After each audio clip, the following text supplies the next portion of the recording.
Welcome to Feminine Roadmap Podcast. I'm your host, Gina Farrar. Each week, I bring you an inspiring conversation to help you navigate the challenges and changes of midlife so that you can not only survive, but thrive in your second half.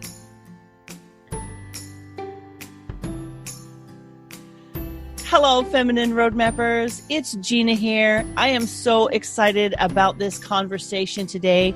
I'm going to be talking with Mia Hewett. She is the founder and CEO of Aligned Intelligence. She's an international speaker. She's a best-selling author. She's a world-class business coach. And she has written the book Meant for More, How to Stop Secretly Struggling and Become a Force to be Reckoned with. And she is going to be sharing some incredible wisdom and insight with us today about how we can get unstuck, what it is that keeps us stuck, how we can get unstuck and really move toward the thing we were meant to do and be. So Mia, thank you so much for joining me today. Sure, it's so great to be here with you. Well, I want to start by thanking you for your time because I know you're incredibly busy, so I honor you for that. And I also want to say, what you do is an incredible thing. But why don't you go ahead and take us back to what is it in your life? What is your story that brought you to really wanting to help people transform their lives from the inside out? Sure, that's a great question. Right. If I was a listener, I would think the same thing. It's like, why should I listen to her? I would first tell you that I am a person who helps purpose-driven entrepreneurs to stop secretly struggling, live in alignment with themselves, with their dreams so that they can scale to profitability and seven figures the fast way. Now, why do I do that? When I was a little girl, I grew up poor. And when I was little, we had some really traumatic things. Like everybody I've ever talked to has had some really traumatic things that have happened to them, right? So I am just like you. I had these incredible, traumatic things happen when I was poor. My favorite dog died. Our house was so infested with fleas that they literally sucked the blood out of them. And I remember like my mom crying on the bathroom floor. We never had enough food to eat.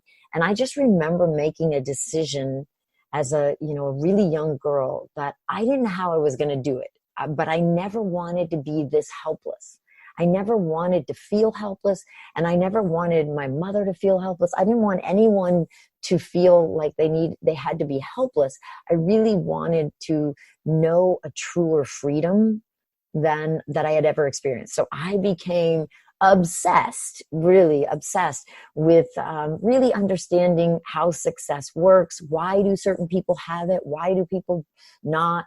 I went on to build a multi-million-dollar company. I interviewed wealthy people from all over the place on a show that was sponsored by Forbes called Inside the Minds of Leaders, where I studied leaders who really understood success.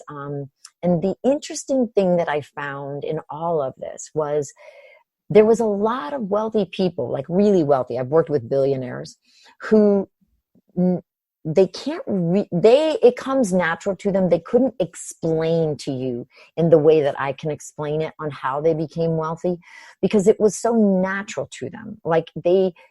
And what I noticed the most is the people who were the most successful, truly free, meaning not where they have success, but they're living in complete burnout and in anxiety all the time. I mean, really free people who have achieved success and wealth.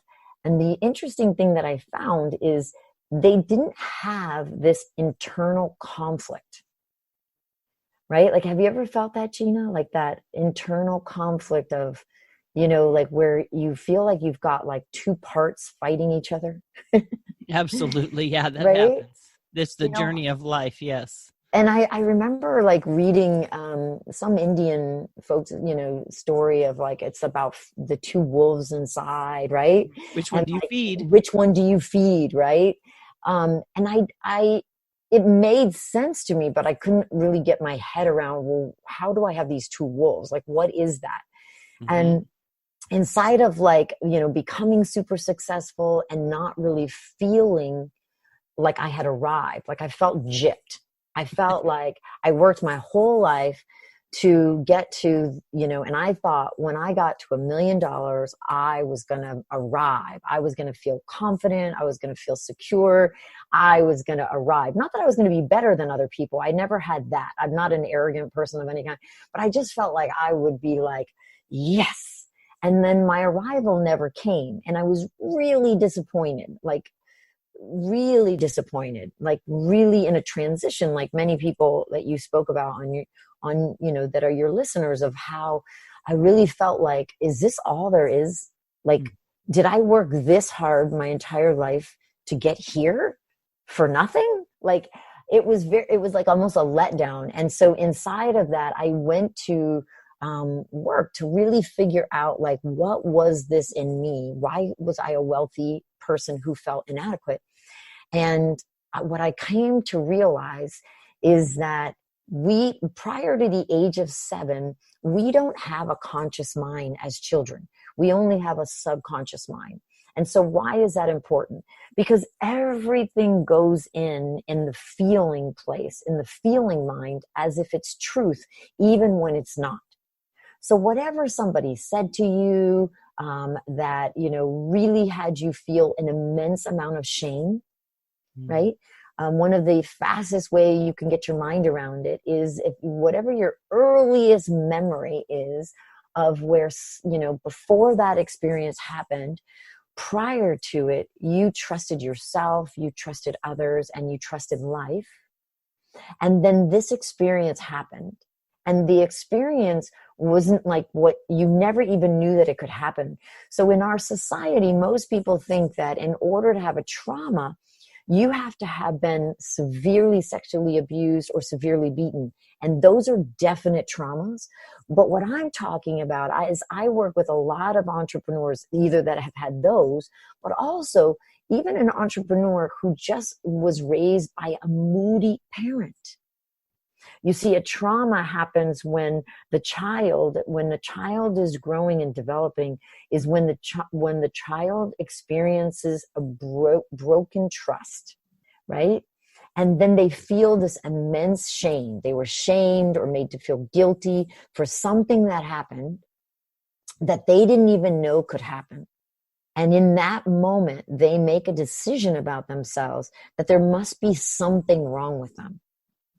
And so then their whole life, which is what happened to me, my whole life, it was trying to overcompensate for that trauma. I just never realized that it was associated to a trauma. So everybody who ever comes to me, they come to me because they have the wrong problem. Right. And my biggest message to the world, right, is to really, I want to, really help people wake up that, the market is saturated with self-help books and personal and professional development programs. But why is only 2 to 5% of the population achieving extraordinary success?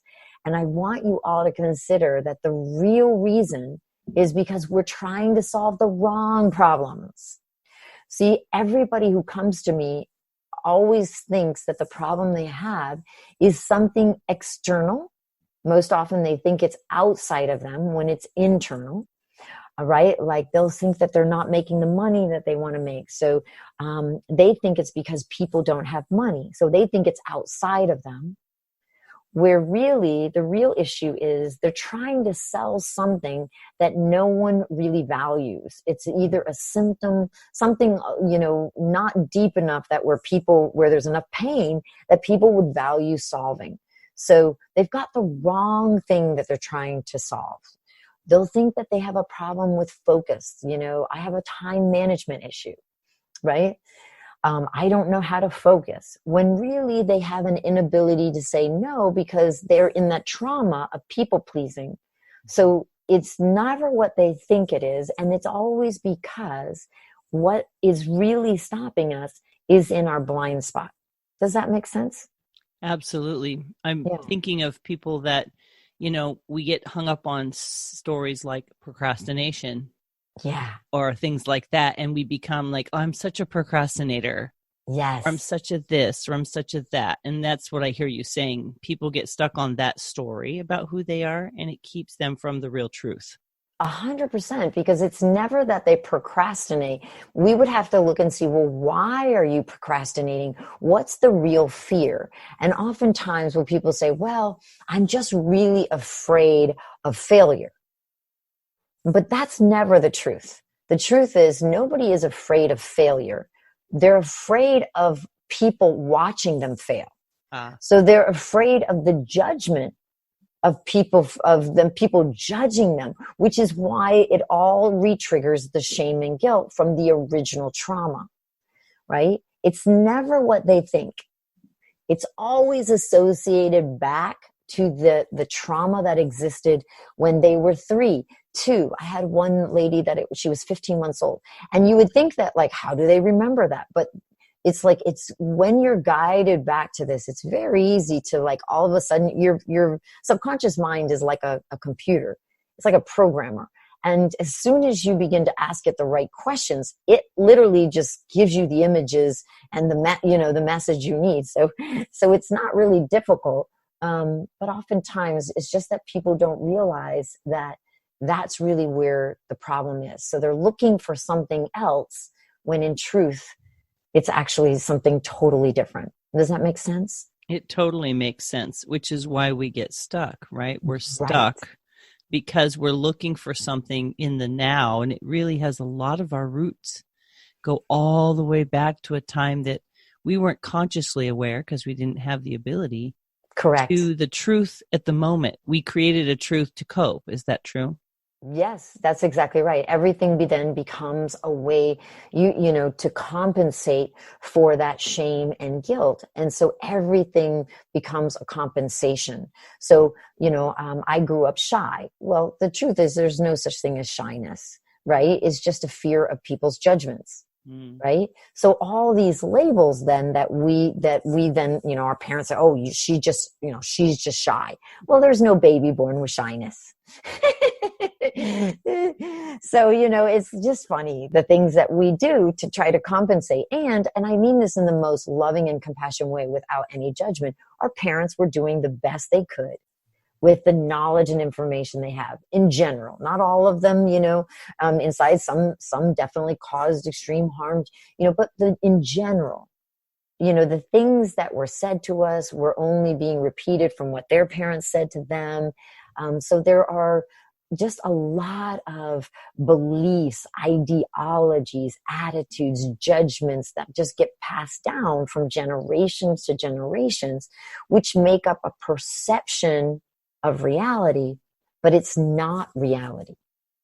What's complicated, I think, Mia, is that the story gets reinforced Yes.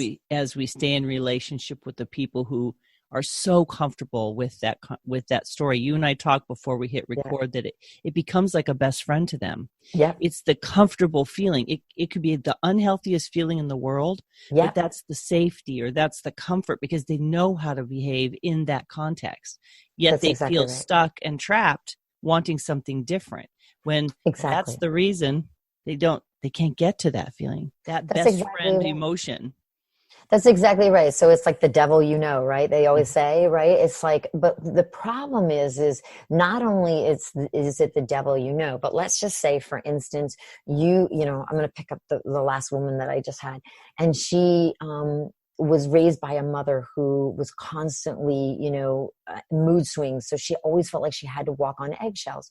Well, so for her, everything became about trying to control, like the daughter grew up trying to control everything. That's why I get a lot of high achievers where they find that they could at least control their grades, right? So they become really good high achievers because it's something they can control. Right. And so but then what happens is because they're operating and thinking like, well, this is the way I'm going to compensate, I'm going to control.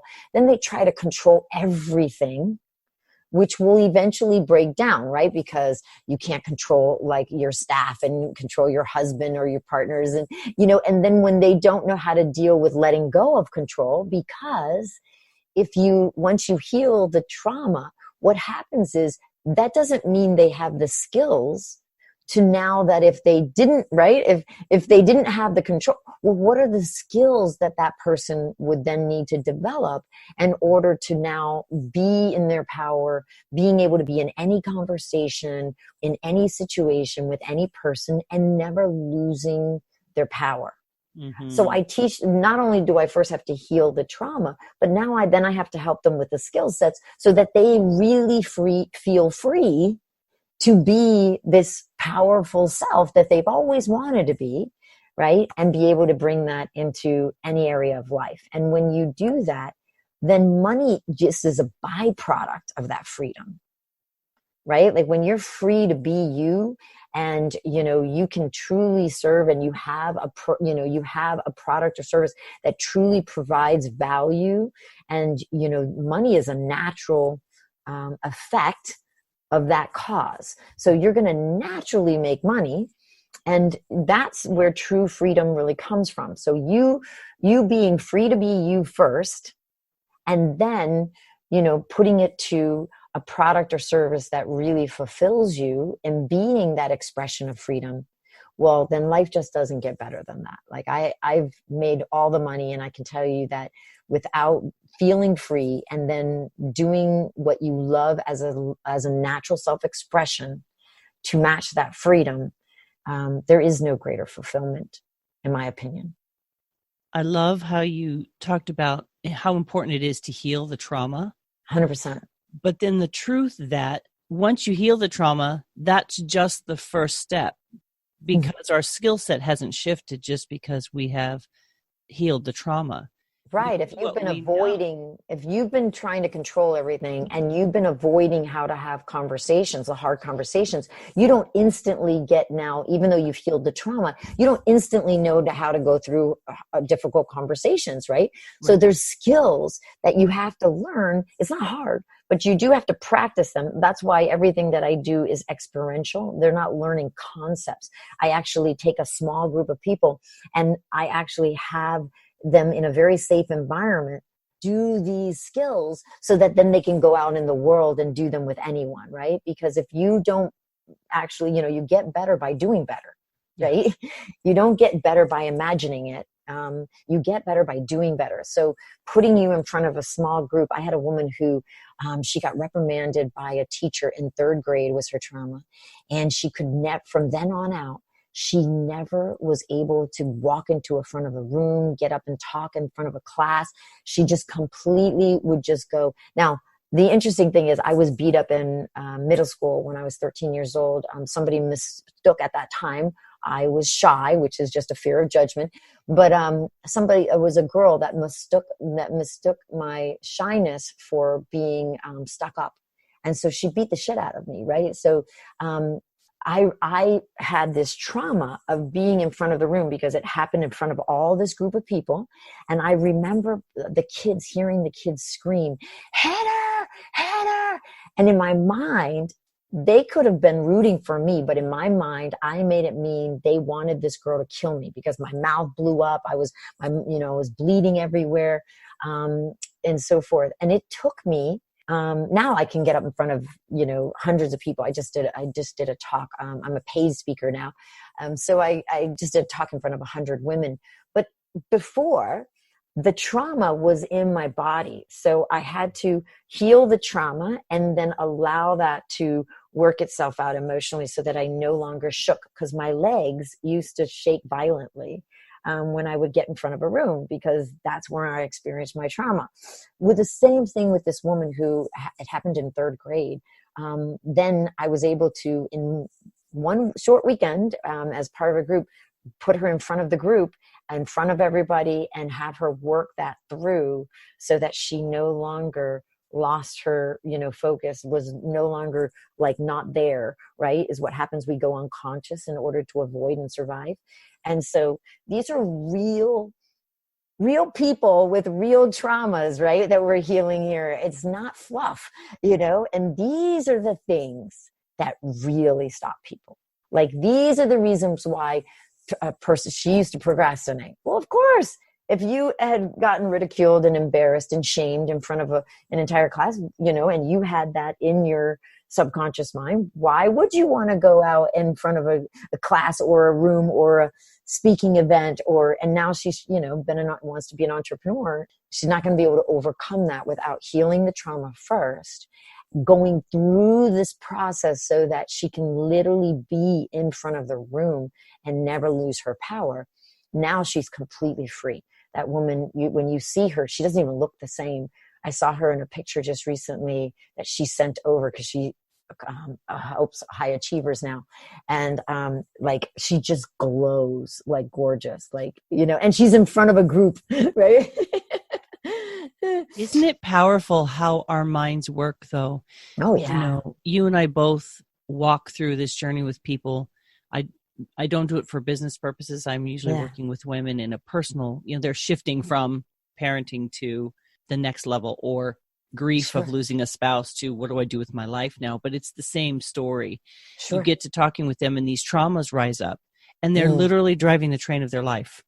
These traumas are telling them who to be, how to act, what to say, what not to say. And it's like a glass ceiling. Yes, it is. That's actually a chapter in my book. It's literally chapter 5, how you created your own glass ceiling. So yes, you definitely hit it right on the head, because this book, what my book does is it literally helps people begin to unravel their entire consciousness of all the misunderstandings and misconceptions that are keeping them stuck, stopped, and struggling. So I really wrote this book as a love letter to humanity. I'm 51, I'll be 52. And my mission is that I figure I've got 30 years left. And my mission is to help 5,000 entrepreneurs, so about almost 200 a year for the next 30 years, like 166. And by that time, within 30 years, if those 5,000 help 5,000 other people, then, I will have impacted 25 million people with the truth, which is what I've always wanted. I just wanted the truth.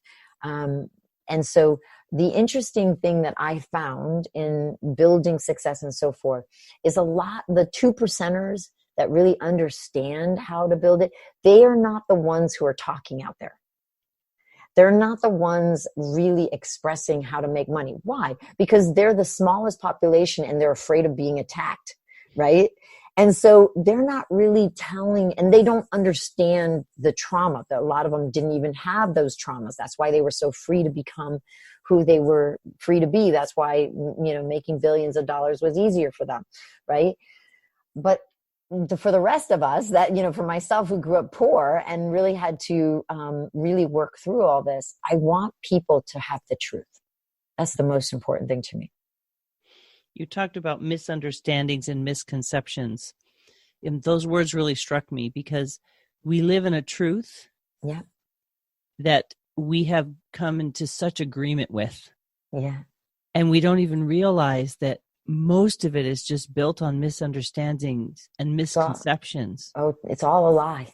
But we built a house on top of 100%. all of that. 100%. And that would make sense, Gina. Why then only 2 to 5% are that successful? Because if the majority of people have built the houses around them and it's all based on a misconception, if we can see that like a house without a solid foundation, of course it's not going to work.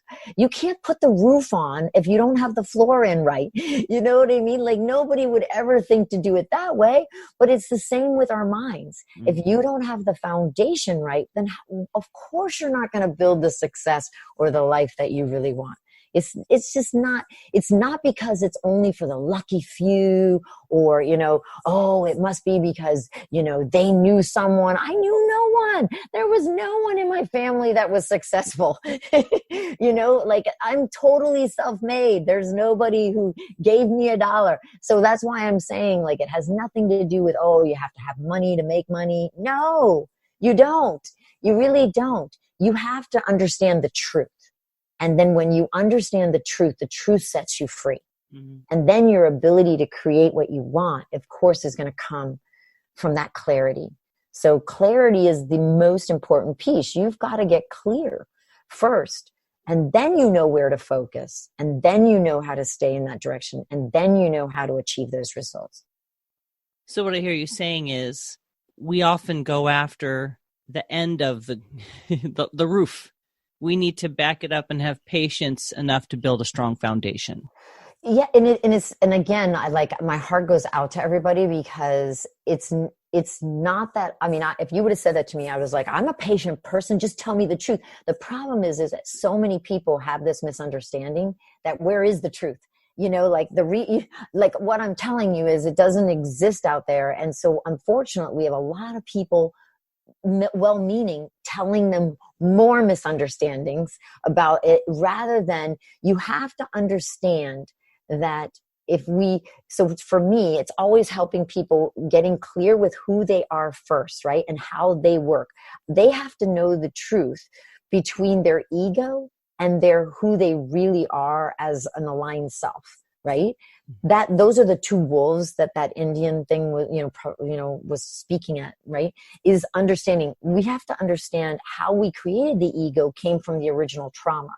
Well, when we understand that best friend that we've created, like you said, brilliantly before, when we understand it and we don't really see it as an enemy, because the ego isn't the enemy.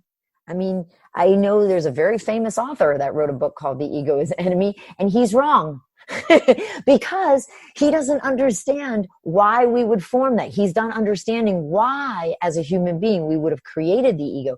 But if you understood that you were doing the best you could at 3 years old, 4 years old, 5 years old, and your ego is your way of surviving a traumatic experience that you did not have a model for. If there was an adult in your life that could have said to you, oh, this is what you're experiencing, let's express your feelings, let's work through your feelings and show you how to get to the success on the other side without ever shaming and guilting you, where you never lost trust, what would be the point of developing an ego? Right? Like, we have to understand why we developed an ego. And then we need to understand how now to not operate from our ego, right? And then be able to develop the skills that are necessary to achieve what we want. But it's not bigger than that. Like, they just blow it out of proportion, like the media and the news and all these other things. And so I like to dumb it way down. It's like, I told my group of entrepreneurs, right? It's like, if you had all the ingredients for an apple pie and you put the apples in and you put the flour in and you put the brown sugar and you put exactly everything you needed and you bake that pie, what do you think the chances are that you're going to get a carrot cake? Right? You're not. Success is not different than that. It's like, we make it bigger than that. It's just that when we don't understand the ingredients, and we don't know the ingredients we're operating from, and we're not aware, we don't have that awareness or understanding. And so then, of course, it feels like it's happening to us. Of course, it feels haphazard. Of course, it then feels like I can never get there no matter how hard I try. But it's not because the way wasn't always right there. And it wasn't because it's not simple.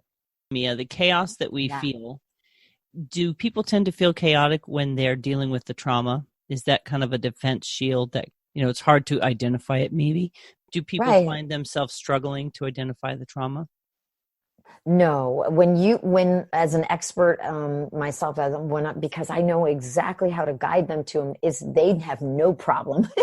In fact, it's almost like they're like, it's almost like they're relieved. Like what happens to people is they'll say to me, and this is what I felt when I did this to myself. It felt like 1,000-pound backpack had just come off my back that I didn't even know I was carrying. Like, I was like, oh my gosh, I feel so free. I'm so free. I can be in any conversation. I can be with anyone. Nobody intimidates me. I don't lose consciousness. I'm not trying to be a certain way and hoping people like me, or I'm not afraid of judgment. I have complete self-acceptance of myself. I have complete self-worth. I'm not dependent on outside, so like I'm really a free person. I'm an awakened, person. And I just want to help people. Like, it seems like there can be two camps, right? Like, it feels like either you have to be like the Eckhart Tolle followers of the world, which I love the guy, but I don't understand half the crap he says. I'm being honest. But now that I understand what it is to awaken, like now that I've awoken, I understand everything he says. But prior to that, I didn't understand half what he was talking about. I'm like, what do you mean the power is in the now? Like, I am in the now, but like I didn't get where I was operating from. And so why I had no power is because I was operating from my ego, and there is never any power in ego, right? So like, of course it did, but I can take what Eckhart Tolle says now and make it really practical.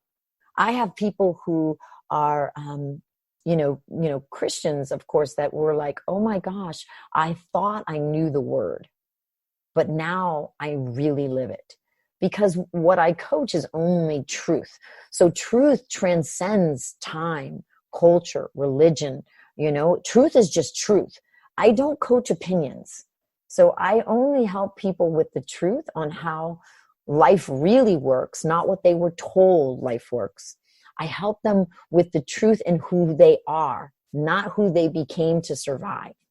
And I help them with the truth of debunking the myths in society that has been keeping them stuck, stopped, and struggling. And when you unravel those three things, wow, they become identified with their own light, right? They become that shining way out of the darkness, and they're no longer resisting and fighting through life, but they recognize, embrace, and then really be who they were meant to be.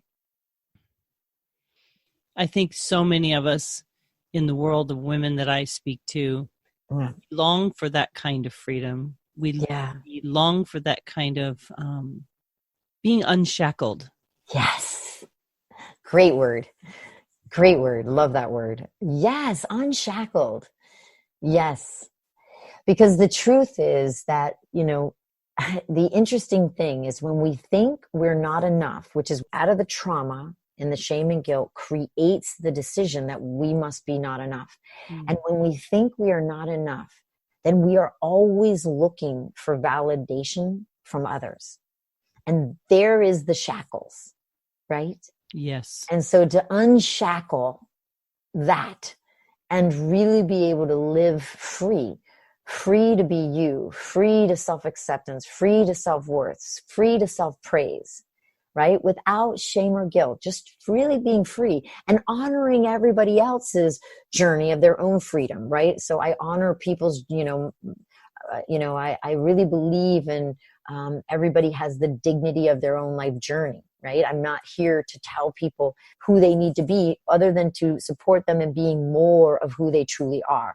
Where I find that most people are wanting to convert you into something else, which then feels like now I'm compensating with this act to now become another act.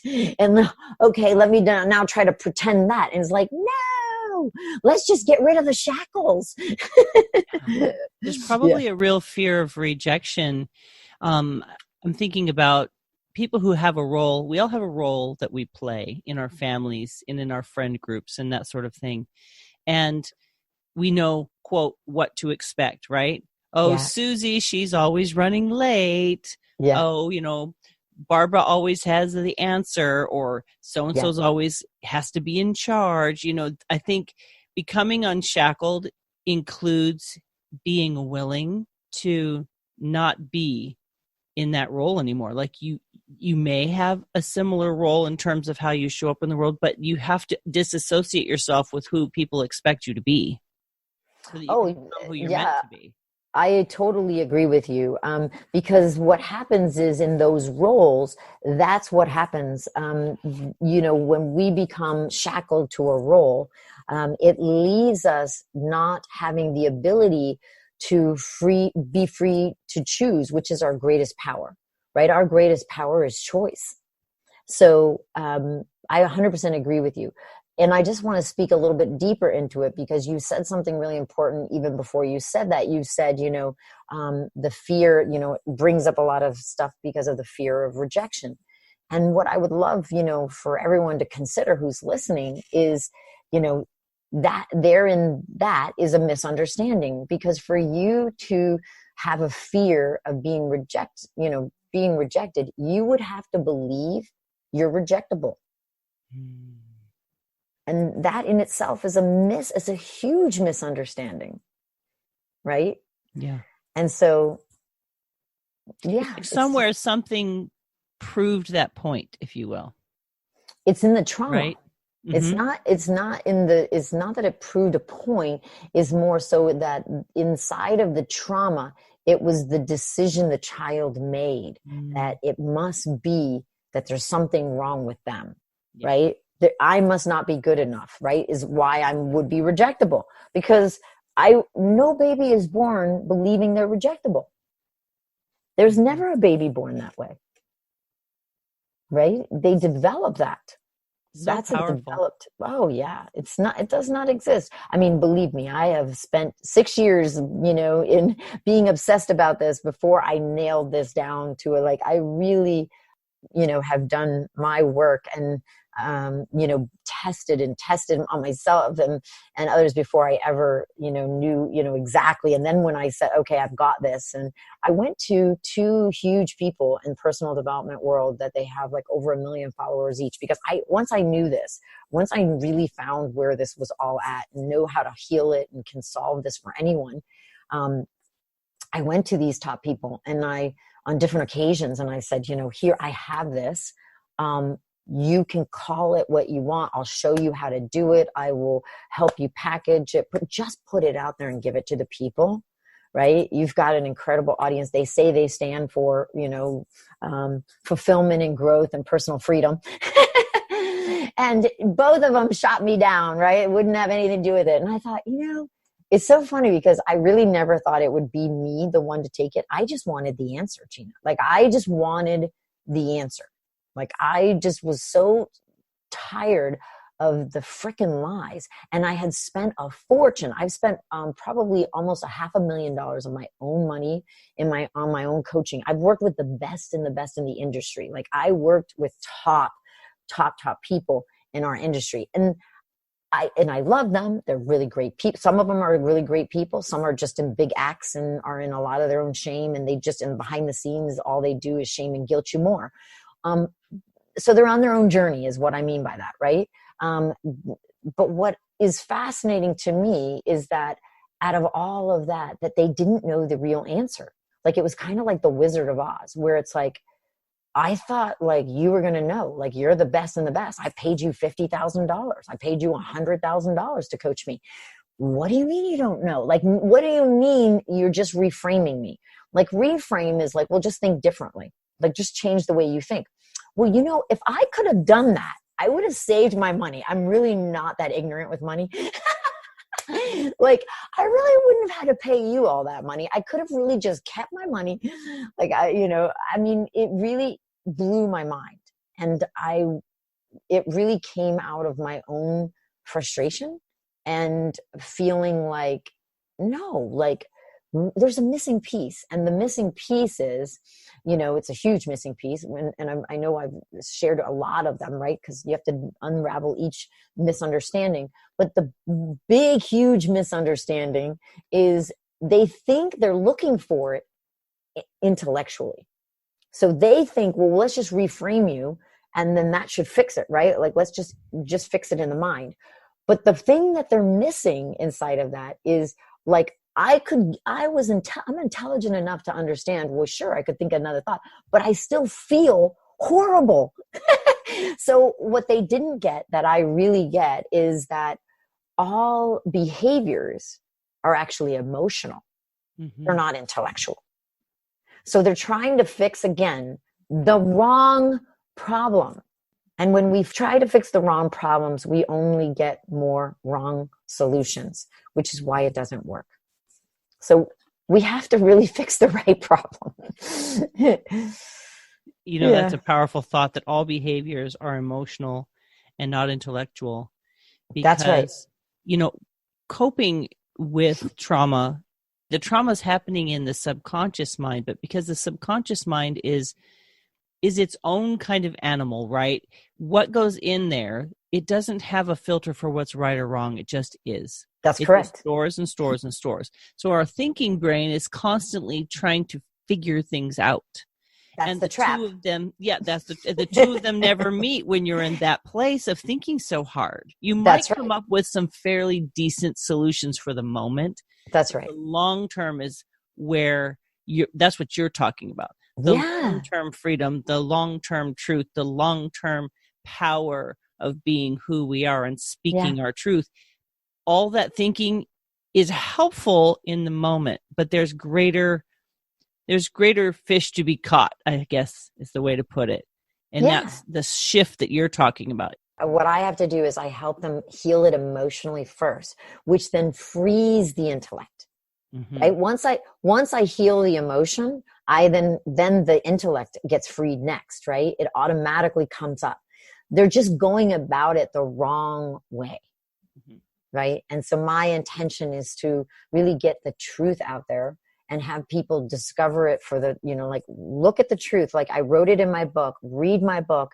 It will show you how I woke up, how I went from somebody who was completely struggling. It's told in a story format. And the funny thing is my mom edited my book for me because she's brilliant at English. And, I was raised in South America. So I don't have English as great as my mother does, where she used to be an English teacher. So she edited it. And the funniest thing she says to me is, "Oh, wow, I thought you were going to tell them about this trauma and this trauma and this trauma." And I said, "Mother, I don't want to kill the readers. Like if people knew how many traumas I've had, they would think I'm making that shit up. Like there would be no way they would." And I already share enough of them in here, but I know that if they really knew all the traumas I've had in my life, they would think I'm lying.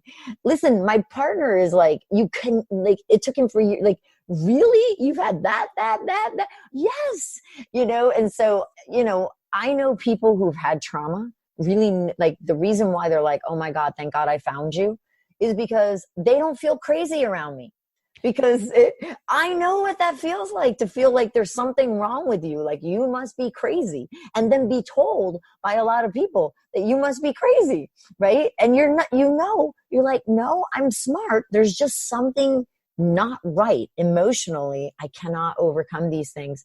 And so until you really, find somebody who understands this as an expert, it can feel like you're all alone. No one gets you. Listen, I've been to 5 therapists, right? I've been to 5 therapists. I've worked with the best and the best. You really start to think, that you're crazy.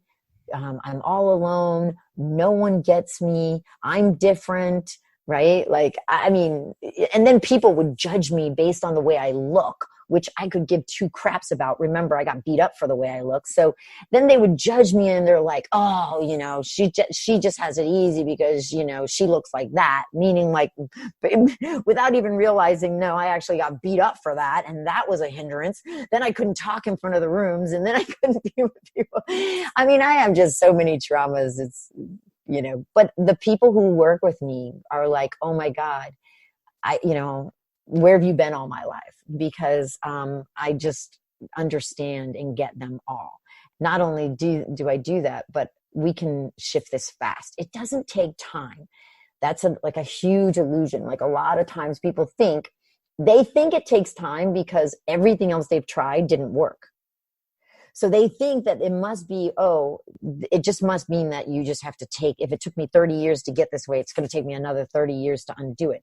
That's all more of the crap, because remember, that's trying to address it intellectually. No, we have to heal it emotionally, and then you free the mind. So I can do it in as little as 8 weeks, which is super fast. Years of trauma. they literally are free within 8 weeks. So it doesn't take time. I just want to always tell people, just read my book. You'll see I really debunk all the myths of time and all the illusions we have. So I think it might be difficult for some people to really realize that it can be that, for lack of a better term, simple. We're so used simple. to being in struggle. We're so used to being in disconnected or struggling, or everything is a challenge. Like, to really have freedom could be scary for some people. It is when you don't have support on how to go through it and then develop the skills, because the skills are what are going to have you feel really safe in that freedom, where it allows you to be in your environment, be with your family, and not still lose power, not go back into those old ways of trying to compensate. But without support and having that, of course that would feel scary. It would feel scary to anybody who is going into uncharted territory and not having someone to just go, hey, here's the map, and then let me guide you on, these are the steps you're going to do, and this is what you're going to do when this happens, and when this happens, this is what you're going to do in that.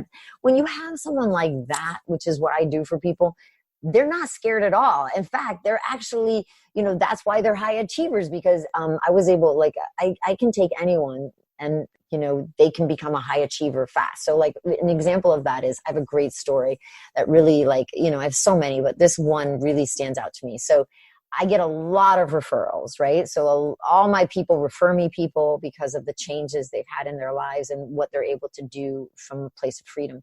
So I got this guy, and he came to me, and he was a twin. And he, I took him back through, he had always struggled. He had never reached any kind of level of success. He was always struggling. And his twin brother, there were two brothers, and the brother was the other one was always successful, always making, had tons of money, and he was always struggling. So he, comes in and decides to work with me. And so I take him, back to the trauma, and his was, when he was 2 years old, they were both sleeping in their bedroom, and the mother came in and she goes, hurry up. She woke him up out of a dead sleep and said, hurry up. Your dad's coming home and he's drunk. Get up and get underneath my bed, and don't come out until I tell you. I don't want him to hurt you. Now, he internalized this. He was so scared. He never knew his dad could ever hurt him. So it broke his trust and safety, right? So he, in being so scared at 2, he blacked out. The other twin, who, wasn't really fazed by the mother acting like that, just went to sleep, right? So the one that just went to sleep became hugely successful in life, right? The one that blacked out, he was the one that got referred to me. He was constantly struggling, right? So then I asked him, so who did you become to survive? We went through this whole process, and he became this person that was always afraid something bad was going to happen. Like, he was always looking over his shoulder. Like, the people who have this feeling like something bad is going to happen, where it comes out of the blue like that, that's that trauma, right? So he always was like looking to see what something bad was going to happen. So he's always expecting the worst, never being able to succeed. After I worked with him, within the first 2 months, he became the number one sales guy in his company. And then within 3 months after that, so less than 6 months, he opened his own company and went on to work for himself. So it really is what holds people back. It's not what people think it is. Mm-hmm. And so if you can see that trauma is in the eye of the beholder, not trauma to one person is not trauma to everybody. That's why I use the example of the twins, because they both experience the exact same experience at the same moment in time. Yet one took it to mean this, and the other one took it to mean that. And that makes the difference of the trauma. So that's a powerful thought, that trauma is in the eye of the beholder. Yes, it is. What's trauma to one person is not trauma to another. It isn't. That's why we can all be in the same household with the same parents, having the same situations, and we have totally different traumas and different childhoods. If you ask my sisters what their childhood was like, they're going to give you totally different answers than I would. And so that's the reason why that exists. Exactly. There's some encouragement for people who are parenting, right? Just know that your kids are going to see things different. Just let's put that out there. Always. You know, the best thing you could do is learn how to heal your own trauma first, and then you're able to help your children through their own traumas. And then they just become unstoppable children. So, you know, it's not that you have to wait and just see what happens. Just heal your own trauma, and then you'll be able to help your children. Because like they say in the airplanes, first put your own oxygen mask on, and then apply that to the young children. Right. Well, and there is nothing to be afraid of, because the freedom is the gift. That's the reward. Oh yeah. Like it really is you know, everybody is always afraid of what they don't know. But once you know it, like, it's like kind of like riding a bike, right? It's like, it really is this simple. It's kind of like riding a bike. It's like before you ride a bike, you don't really know what you don't know. And you're like, oh my gosh, I don't know how I'm going to get my feet and my head and my steering wheels all operating in the same direction, right? Like that's a lot, because you have to align internally, mentally, emotionally, and physically. Well, this is very much the same. But the cool thing about it is, because in order to ride a bike, you have to shift consciousness on those levels, mentally, emotionally, and physically. When you do this and you heal trauma mentally, emotionally, and physically, you forever shift consciousness. So just like riding a bike, you never forget how to ride a bike. You never then not forget how you healed your trauma, in the sense of you're so free that it's not, you know, the going through it that's really the scariest. It's the thoughts about, if you go through it, what will all these other people in your environment think about you, right? Which is why you need support, because you're going to be able to heal that as well. So there are people that, everybody who I've ever had come work with me have had that fear, right? Of course they do. They're humans. And I always say to them, you know, I'm going to be right with you. I got you. You're not going to do this alone. But you're going to have to trust me, because I'm going to show you the way, but you're not going to know the way first before you make a decision. So you have to decide that this is what you're going to do before you know how. That's the scariest part, because once they make the decision and they really turn loose and they let me help them, now I have people who, you know, they never got along with their ex-wife. Now they're really good friends with their ex-wife. They never got along with their dad. Now they're really have an incredible relationship with their dad. They never got, like, all these relationships that they were so afraid didn't know what would happen to them. Then they healed those. Like, it's the fascinating thing is, it just takes one person. One person to be the change, and then that affects the domino of all these other people in the environment. So it's the opposite of what people think. Everything comes up. Everything comes up. Not the other way around. The way that what happens is, by staying the same, everyone stays down. Everyone stays down. But one person who's willing enough to go through something they don't know brings all of their families, generations, their ancestries. They change the generational ancestral path forevermore. There is nothing more beautiful, in my opinion. And I'm one of those driven people who I've always loved to be a leader, and be the best at what I'm doing. But there isn't a person who doesn't have that doesn't feel some type of pride that they're the one who created the catalyst of that. They're the ones, like I have people like, this guy just said to me, because of you and this work that I did before, because I chose this, I have shifted the relationship with my mother and father, with my mother to my father, with my sister to my father, just because he's done the work, not because he tried to force this on them. They've never done that work. Just because he shifted, it gave their family a new model. a model that nobody had ever seen before on how to communicate during times of like when things get emotional and what to do to help them through. He changed the entire family in the most subtle, non-frightening, non-resistant way, not by forcing, and the entire family has benefited.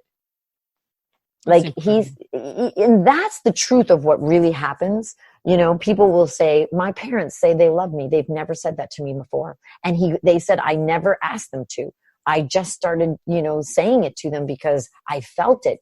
And they were like, oh, we don't know how to say that. We don't say love you. We don't know. We don't, at first they were like, kind of like, I'm not sure how to be with it, but he just loved them through their awkwardness because it didn't mean anything to him anymore, because he wasn't really needing their approval. He was just doing it because it felt like a natural expression. So it's a different way of being. Because of that, they now say they love each other, which never happened. So that's so it's wonderful. The most important work you could ever do. Yeah.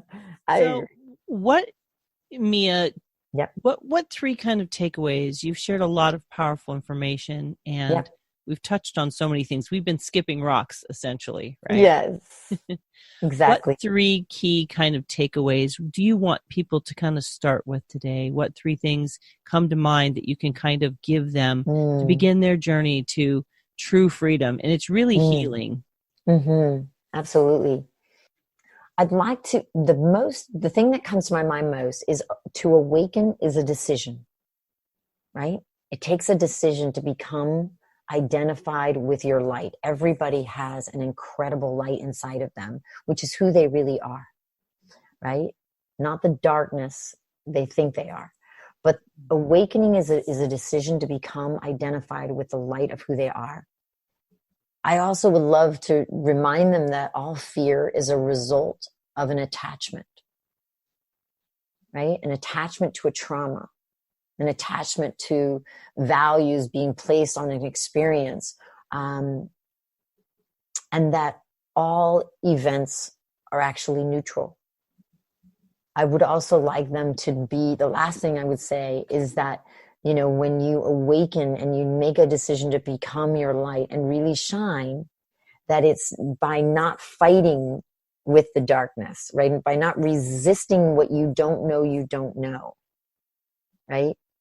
That when you recognize who you really are, embrace your true self, and then choose to operate from there, you really are the light that people are looking for.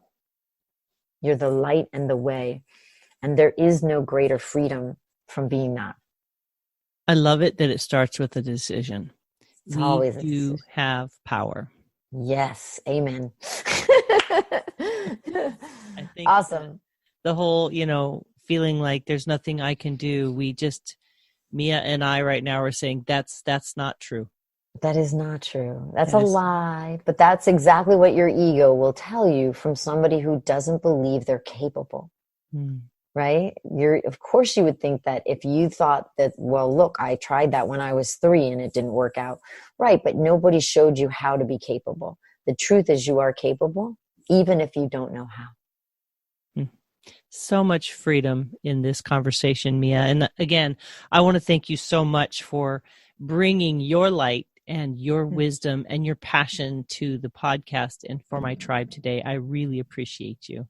Awesome. I appreciate you back. Thank you, Gina. Have an amazing rest of your day. Thank you. I will. I've been speaking today with Mia Hewett. She's the founder and CEO of Aligned Intelligence. She's an international speaker, a best-selling author, a world-class business coach. She has written the book Meant for More, How to Stop Secretly Struggling and Become a Force to be Reckoned with. So if you will head over to www.feminineroadmap.com/episode 138, I will have links for you to find Mia, to get a hold of Mia's book. To get that book, consider doing that book with a small group of people. Like Mia said, support is a very big part of this journey. Find out a way that you can get to the freedom that is yours. Let's get that light to shine. Don't hide it under a bushel. Nope. Let your light shine. I want to thank you all again for listening today. As always, please share this with your friends. Please spread the message that we're sharing with those that you love. The more people that we tell, the more people we can help, the more the world will change. Thank you so much for joining us today, everyone. We look forward to sharing more empowering messages with you next week. Take care, my friends. Bye-bye.